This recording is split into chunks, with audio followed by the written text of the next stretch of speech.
وبرکاتہ۔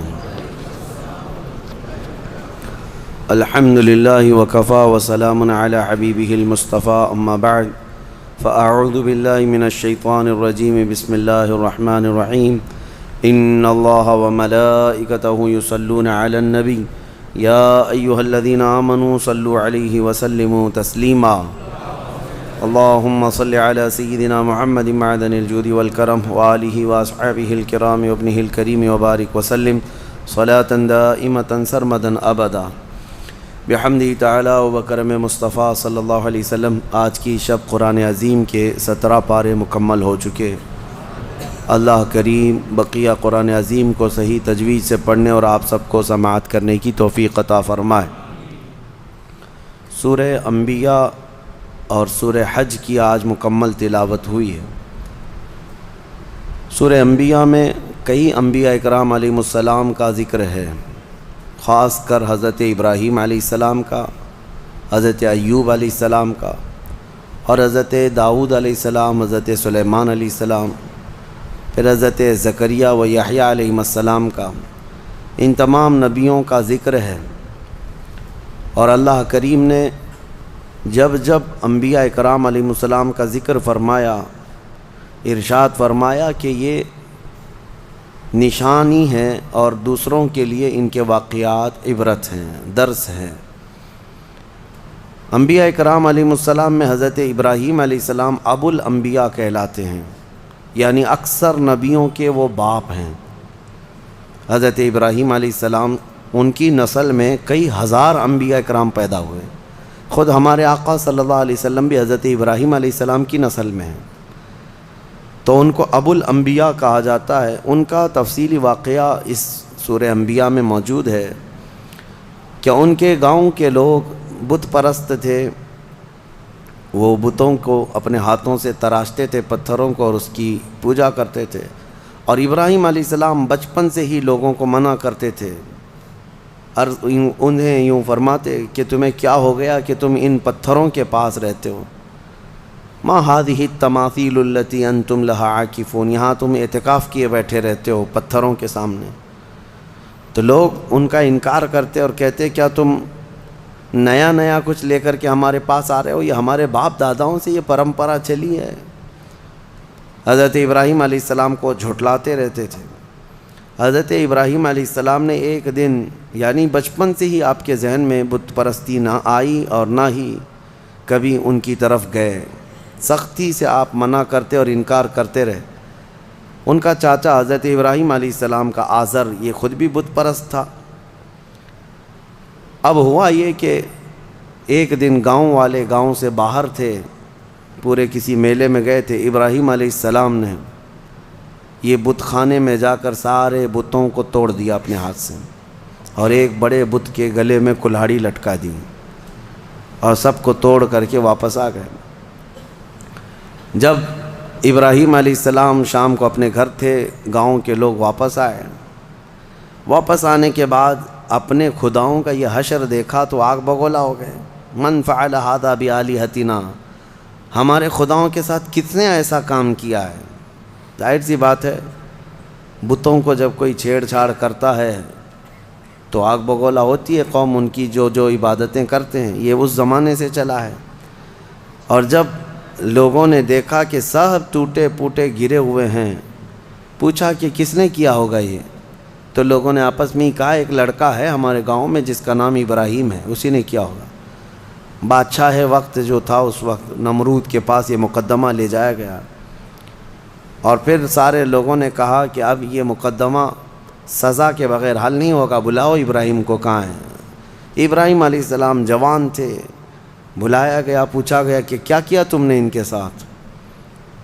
یہ سارے ہمارے خداؤں کے ساتھ کیا کیا؟ تو ابراہیم علیہ السلام نے کہا ان کے بڑے نے کیا ان کے ساتھ۔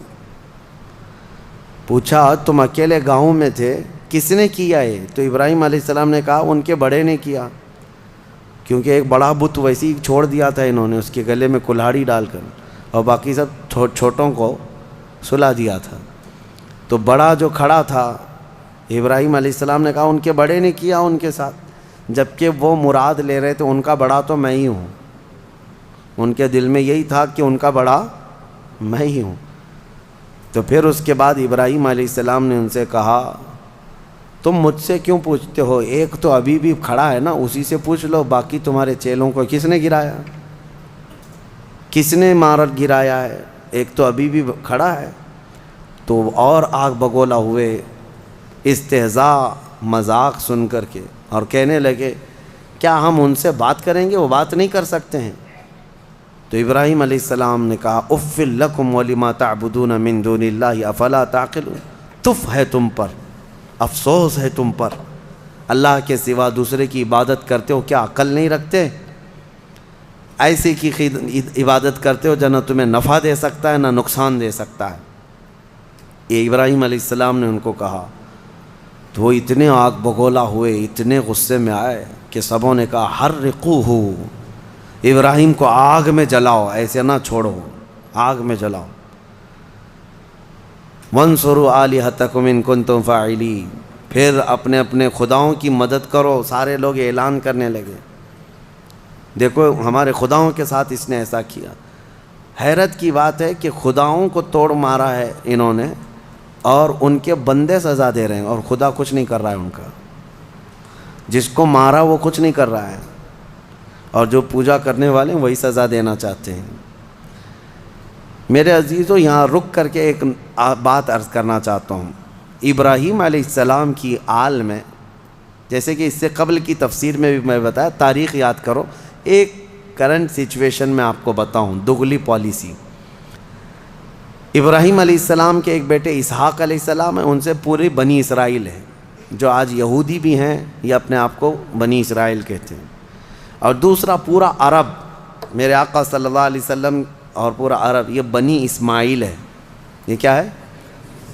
دو باتیں یاد رکھیں، کیونکہ ابھی ایک نیا شوشہ چھوڑا جا رہا ہے، ایک نئی بات آئی ہے، وہ میں آپ کے سامنے رکھ رہا ہوں، ایک بنی اسرائیل اور ایک بنی اسماعیل۔ ابھی جو ہے انہوں نے ایک نیا وہ شروع کیا ہے امریکہ میں، سعودیوں کو، اماراتیوں کو، بحرینیوں کو لبھانے کے لیے کہ ہم لوگ جو ہے نا کزن ہیں،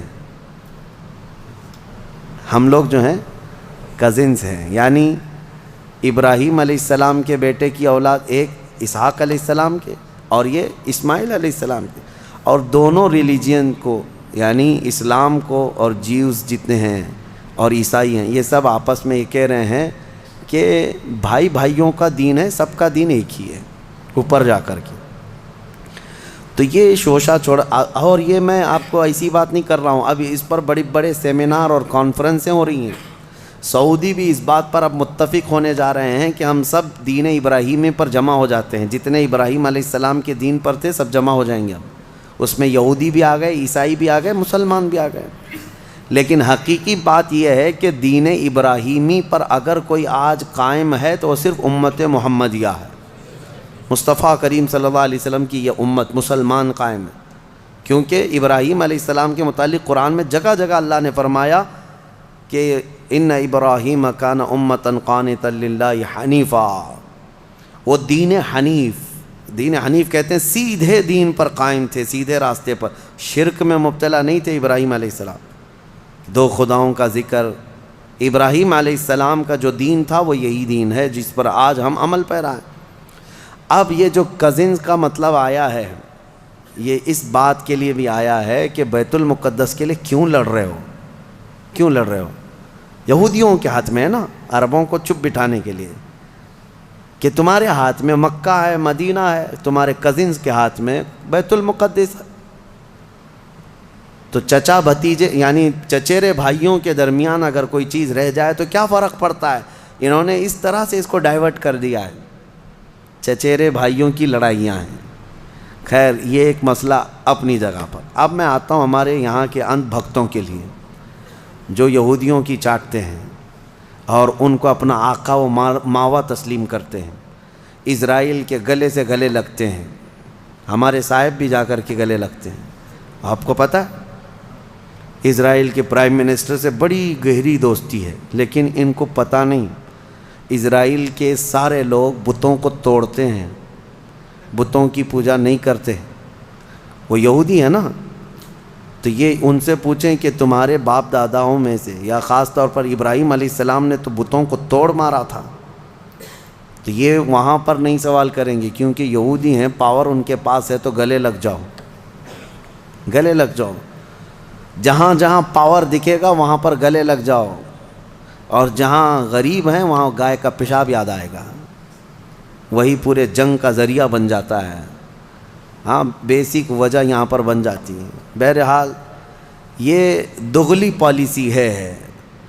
ان لوگوں سے تمہاری دوستی کیسے ہو سکتی ہے؟ میں ان لوگوں سے کہتا ہوں، آئیڈل ورشپرز جتنے بھی ہیں، ان کی دوستی ان سے کیسے ہو جاتی ہے جو یہودی ہیں یا عیسائی ہیں؟ وہ بالکل بتوں کی پوجا نہیں کرتے اور وہ بتوں کو توڑتے ہیں، اور ان کی کتابوں میں موجود ہے، یہودیوں کی کتابوں میں بھی، کہ بتوں کو جہاں پاؤ وہ توڑ دیا گیا ہے۔ حضرت ابراہیم علیہ السلام کا یہ واقعہ موجود ہے۔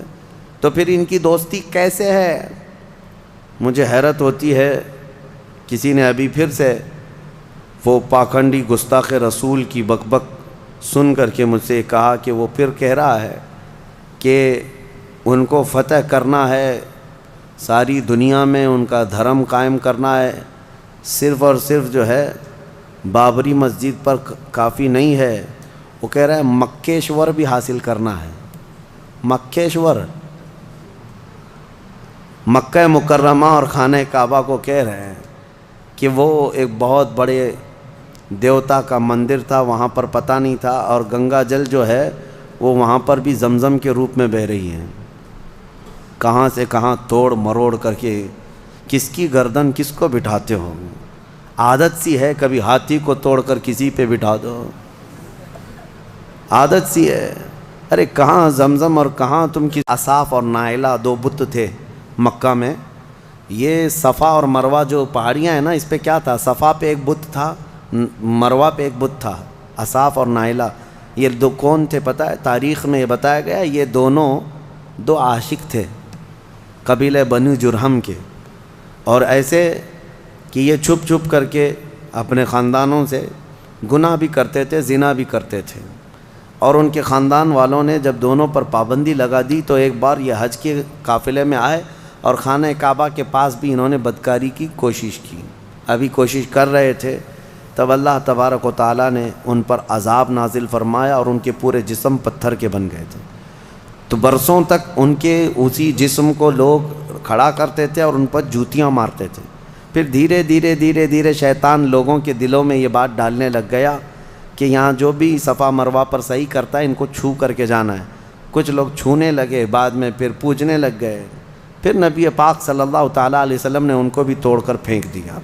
یہ تاریخ تھی۔ جو خانہ کعبہ کی طرف برائی کا ارادہ کیا وہ دھسا دیا جائے گا قیامت تک بھی۔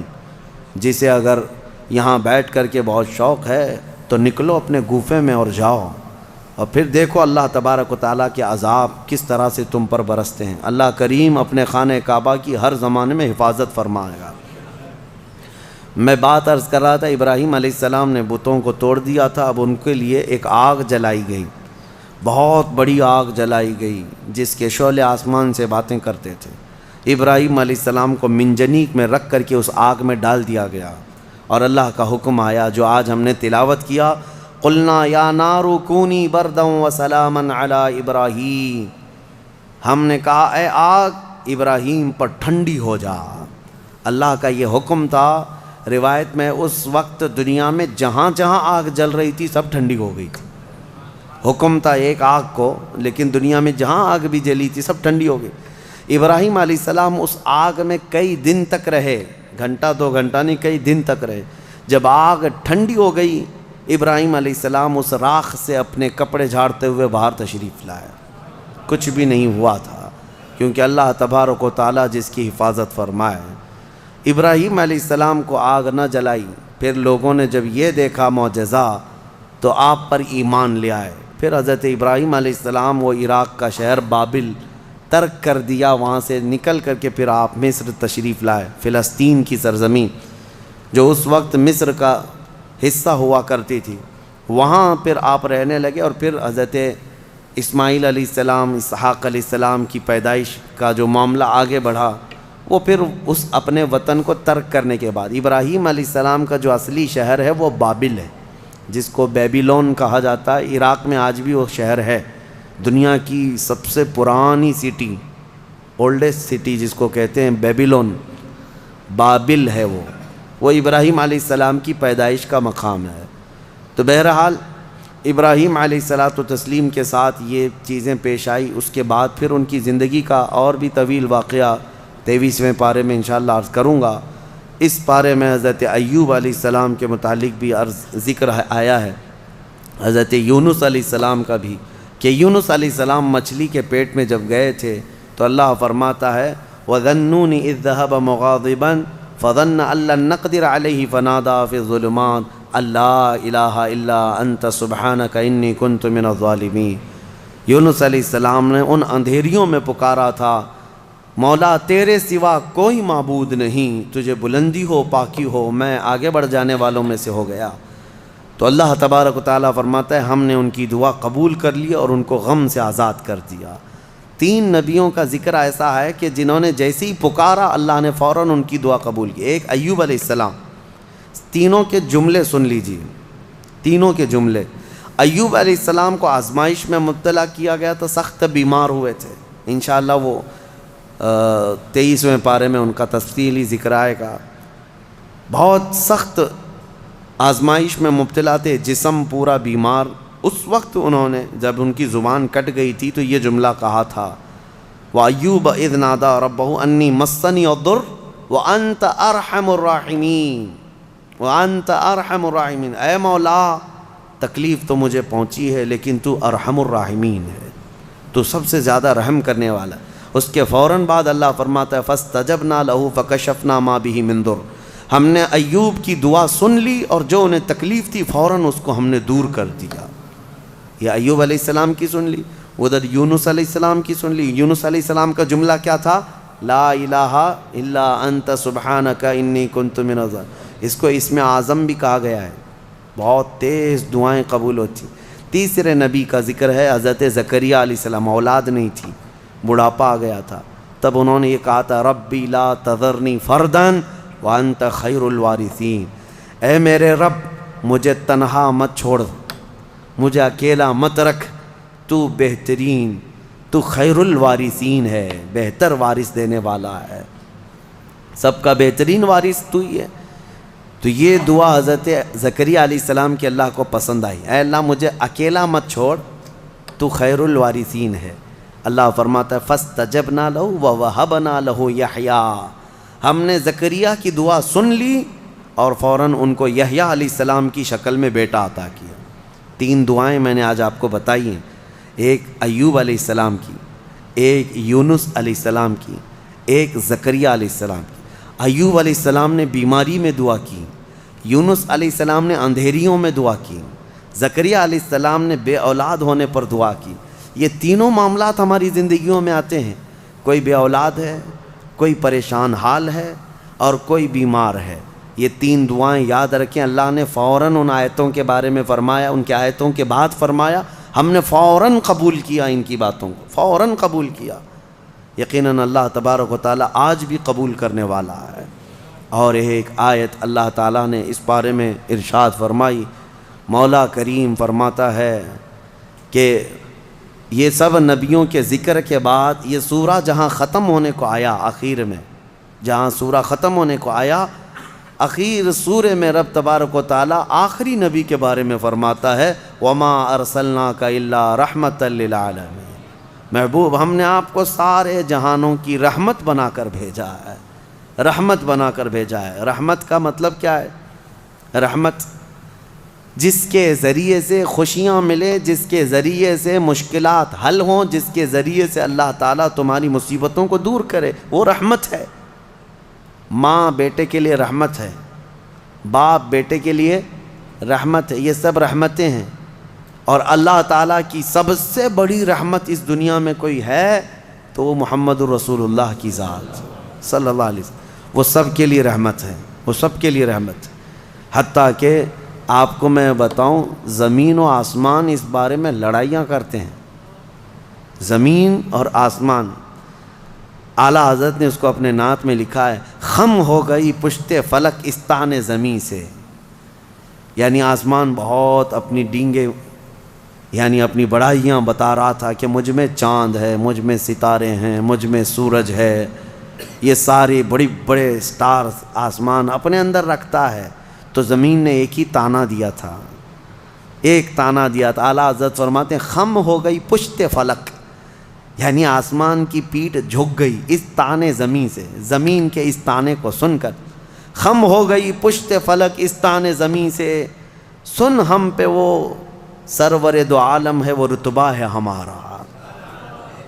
ہمارے اوپر تو چاند سورج ستارے جس سے فیض پاتے ہیں وہ محمد الرسول اللہ زمین میں ہے۔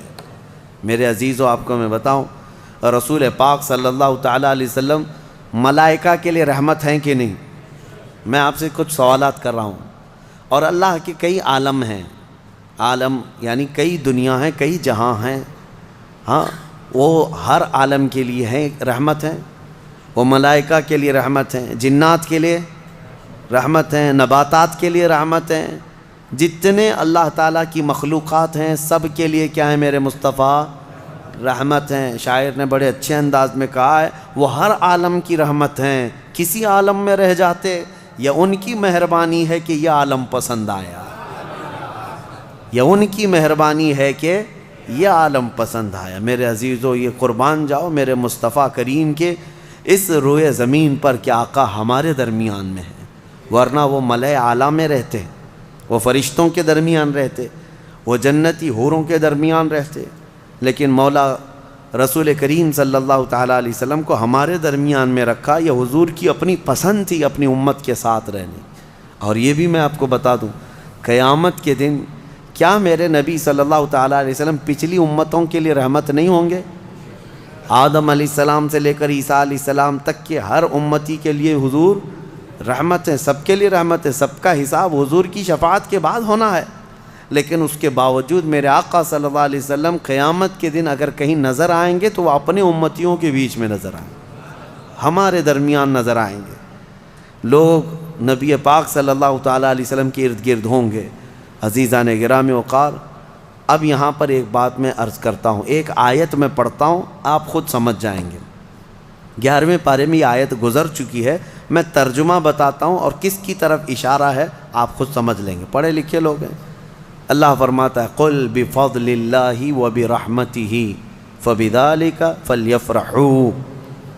یہ آیت کا ایک حصہ میں نے تلاوت کیا۔ اے محبوب آپ فرما دیں، آیت کا ترجمہ میں کر رہا ہوں، آپ فرما دیں کہ جب اللہ کا فضل تمہیں ملے، لوگوں کو اللہ کا فضل ملے یا اللہ کی رحمت آئے تو خوب خوشیاں مناؤ۔ اللہ نے کیا فرمایا؟ جب اللہ کی رحمت تمہیں مل جائے تو خوب خوشیاں منائے۔ سنیو سمجھ گئے؟ قرآن کی آیت کہہ رہی ہے جب تمہارے پاس اللہ کی رحمت آ جائے تو، اب ہر ایک کو بات پتہ ہے اللہ کی سب سے بڑی رحمت اس روئے زمین پر 12 ربیع الاول کو آئی۔ تو اب جو ہماری خوشیاں منانے کا طریقہ ہے وہ قرآن کے مطابق ہے یا نہیں؟ قرآن کے مطابق اللہ نے فرمایا جب اللہ کی رحمت تمہارے پاس آئے تو خوشیاں منو۔ اچھا، اور دوسری بات، وسیلے کے متعلق کہتے ہیں کہ ان کے وسیلے سے دعا مانگنا جائز ہے کہ ناجائز ہے؟ بالکل، قرآن سے میں بتاتا ہوں، یہ بھی 11ویں پارے کی آیت ہے۔ اللہ فرماتا ہے فقالوا ربنا لا تجعلنا فتنة للقوم الظالمین۔ یہ پچھلی امتیوں کی دعا اللہ فرما رہا ہے پہلے کے، کہ ان لوگوں نے کہا اے رب ہمارے، اے ہمارے رب، ہم کو ظالم قوم کے لیے آزمائش کا ذریعہ نہ بناؤ، ظالم قوم کے ہاتھ ہمیں مت چھوڑ دیں۔ ان کی دعائیں وَنَجِّنَا بِرَحْمَتِكَ مِنَ الْقَوْمِ الْكَافِرِينَ، یہ دعا تھی پہلے والوں کی، لیکن قیامت تک آنے والا یہ دعا کر سکتا ہے، قیامت تک آنے والا یہ دعا کرے گا۔ کیا؟ وَنَجِّنَا بِرَحْمَتِكَ مِنَ الْقَوْمِ الْكَافِرِينَ، اے ہمارے رب اپنے رحمت کے وسیلے سے، اپنی رحمت کے وسیلے سے ہم کو کافروں سے نجات دے دے، اپنی رحمت کے وسیلے. اور رحمت کون ہے؟ قرآن میں یہ لفظ آیا ہے وَنَجِّنَا بِرَحْمَتِكَ، تیری رحمت کے صدقے، تیری رحمت کے وسیلے سے ہمیں کافروں سے نجات دے دے. قرآن میں خود اللہ نے سکھایا اور خود فرماتا ہے وَمَا أَرْسَلْنَاكَ إِلَّا رحمت للعالمین. محبوب آپ تو پوری دنیا بلکہ سارے جہانوں کے لیے رحمت ہے. تو رحمت کا وسیلہ لے کر دعا کرنا قرآن کا حکم ہے. بہرحال نبی پاک صلی اللہ تعالیٰ علیہ وسلم رحمت للعالمین ہیں. جو نہ سمجھ سکے وہ اس کی خام خیالی ہے، بد نصیبی ہے، لیکن الحمدللہ میرے مصطفیٰ اس روئے زمین کے لیے بھی رحمت ہیں اور قیامت کے دن کے لیے بھی ہمارے لیے رحمت ہے. اللہ کریم میرے مصطفیٰ کی عاشقوں کی جماعت میں زندہ رکھے اور ان کے سچے عاشقوں میں ہی ہماری موت عطا فرمائے. سورہ حج کا بھی تذکرہ آیا ہے کل کی سورہ میں، جیسے سورہ کہف سورہ طٰہٰ اور سورہ کہف وغیرہ جو ہم نے تلاوت کی تھی، اس میں بہت ساری چیزیں، کئی لوگوں نے ہم سے سوال کیا ذوالقرنین کون تھے، کیونکہ یہ سوال یہودیوں نے حضور سے کیا تھا، اور پھر دیگر کچھ چیزیں. دیکھیں میں آپ کو ایک بات بتا دوں، یہاں مختصر سا وقت ہے، تھکے ہوئے لوگ ہیں، تراویح کافی 1.5 گھنٹے تک 2 گھنٹے تک پڑھتے ہیں، پھر میں آپ کو اتنی دیر تک پکاتا رہوں یہ بھی مناسب نہیں ہے. میں یہ چاہتا ہوں کہ مختصر انداز میں آپ کو جو اہم پیغامات ہیں وہ مل جائیں. پوری تفسیر سننا ہے تو پھر تفسیر آپ کو پڑھنا بھی چاہیے. میں پوری تفسیر تھوڑی نہ بیان کر رہا ہوں. اور آپ کو پتہ ہوگا ہم تفسیر کر رہے تھے، تقریباً 7 سال میں نے تفسیر کیا الحمدللہ. 7 سال میں صرف ہمارے 5 پارے ہوئے تھے. قرآن کی تفسیر کے 5 پارے بھی میں نے پورے مکمل نہیں کیے. 5 پارے اخیر تک پہنچا تھا جس کے لیے ہمیں 7 سال لگ گئے تھے، بلکہ اس سے زیادہ ہی لگ گئے تھے. تو آپ اندازہ کریں کیا میں یہ 30 دنوں کے اندر پورے قرآن کی تفسیر کر سکوں گا؟ بس پورے پارے کے اندر جو اہم پیغام ہوتا ہے، کوئی اہم واقعہ ہوتا ہے، وہ عبرت کے لیے آپ کے سامنے رکھ دیا جاتا ہے. اللہ تعالیٰ انہی پیغامات کے ذریعے سے ہمارے دلوں میں انقلاب پیدا فرمایا. کیا یہ بہتر ہوگا کہ قرآن کا اثر لے کر اس رمضان میں بندہ بدل جائے؟ انشاءاللہ اس کے لیے رحمت ہی رحمت ہے. آج میں وقت سے اور بھی تھوڑا پہلے ہی ختم کر رہا ہوں، اس لیے کہ آج ہماری تنظیم الامان کی جانب سے غربا اور مساکین کے لیے جو ہر سال تقسیم کیا جاتا ہے کچھ راشن وغیرہ، وہ تقسیم کا معاملہ ہے، مجھے جانا ہے. اس کے لیے میں آج آپ کو تھوڑی دیر پہلے ہی ختم کر رہا ہوں. انشاءاللہ اس کی کسر کل نکال لیں گے. وآخر دعوانا ان الحمد للہ رب العالمین.